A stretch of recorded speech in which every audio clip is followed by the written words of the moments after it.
स्वदेशी न्यूज चाय बस बस जमलं जा बस जा 1 मिनिट थांबा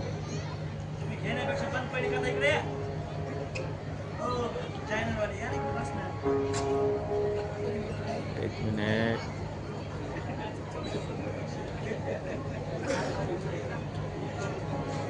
त्यांनी बी ते कशासाठी केलं आपल्या दाखवण्यासाठी केले सगळ्यांनी इकडे बघा कुठं चाललो आपण बस अंगदजी शिस्ताईला गेले शिस्ताई कॅन्सल झाली माझे तरुण बांधव इकडे बघा सगळे भाऊ इकडे बघा सोनोने इकडे बघा एक वाक्य बोला मोठं वाक्य बोला इकडे बघा तरुणांनी विशेष ऐका व्यवसायाच्या क्षेत्रात असा नाही तर शेतीच्या नाही तर कुठल्या तुम्हाला वाटेल त्या क्षेत्रात तुमचा पाय असा रावला पाहिजे जसा अंगदानं रावणाच्या पुढे रावला होता सांगितलं होतं तुझ्या खानदानात कुणा ताकद असली तर माझा पाय हलवून दाखवा नाही हलवता आला शेवटी रावण उठला आणि रावण त्यांच्या पायाला धरायला लागला अंगद